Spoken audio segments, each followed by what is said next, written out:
Well, Scott, one of the other stories that you did was sitting down with Yossi Klein Halevi up on the Tayel, the promenade overlooking the city of Jerusalem, and then you went to different places around the city. He wrote a book called Like Dreamers about the men who captured the city of Jerusalem in 1967. What was that like? It gave me goosebumps, because here we were standing at the very gate that these young men entered. That's right. And you look at the photographs from that era, there's a classic shot of them standing at the wall. These hardened soldiers who had just finished killing a lot of people with tears streaming down their face. Yeah. I remember many of us back then thinking, is this the fulfillment of the prophecy that the time of the Gentiles has been fulfilled? The Jews have returned to the land. Well, here's that story by Scott with Yossi Klein Halevi about the men who were like dreamers. The Temple Mount is in our hands. The famous words of Commander Motta Gur, whose men helped reunite Jerusalem under Jewish sovereignty, fulfilling a 2,000-year-old dream. This book is really a story of an Israeli band of brothers, young Israeli men who gave the Jewish people their greatest victory, I would say, in history. I spoke with American-born Israeli Yossi Klein Halevi about his book, Like Dreamers, the story of the Israeli paratroopers who reunited Jerusalem and divided a nation. Halevi took me to the Mount of Olives overlooking the Old City, where Motta Gur commanded his troops. The paratroopers came to this spot on the morning of June 7th, 1967. Motta Gur, a very famous photograph, is looking out onto the Temple Mount and making the final preparations in his mind for the descent and the conquest of the Old City. So he says, paratroopers of Brigade 55. And he tells them that Jews waited thousands of years for this moment. You are the ones who are privileged to restore Jerusalem to the Jewish people.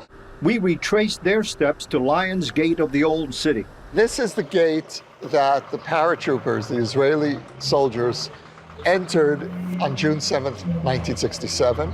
And then when they reached the Temple Mount, the famous words of Motta Gur, the commander of the paratroopers, were, "The Temple Mount is in our hands." And they find the wall, and there are these incredibly emotional scenes of battle-hardened paratroopers, many of them secular, most of them secular, weeping at the wall. Halevi personalizes the history of Israel since then through the eyes of 6 such dreamers. I felt that what was missing in the way people relate to the story of Israel was that personal connection. These paratroopers, do they really reflect and microcosm the story of this country? It was very important for me to tell the story of the whole people of Israel, because the way that I understand the Jewish people is that we're a family. It took Halevi 12 of his 32 years in Israel to write the book. One of my characters, Arik Achmon, starts off as a boy living on one of these socialist, radical socialist kibbutzim. He fights the trade unions, and he creates the first privatized company in the state of Israel and opens the way to the high-tech free economy that we have today. One became known as Israel's Bob Dylan, and another started the settlement movement in Judea and Samaria. Halevi says his book tries to show the struggle within the Israeli soul over making peace with the Palestinians and dividing Jerusalem. In my neighborhood, I've got Jewish neighbors, I've got Arab neighbors. How do you separate that? How do you divide a city without, God forbid, destroying it? I don't see how Jerusalem can be shared between 2 political entities that are emerging out of a 100-year war. And for people from my worldview and my Christian view, we take very seriously the psalmist when he says, pray for the peace of Jerusalem. May they prosper who love you. Yes. As you sit here and as we look at this, how do you pray for this city? I pray that I personally should be worthy of living here. I pray that the people of Israel will be worthy of this story. I pray for our strength. I pray for our generosity of spirit.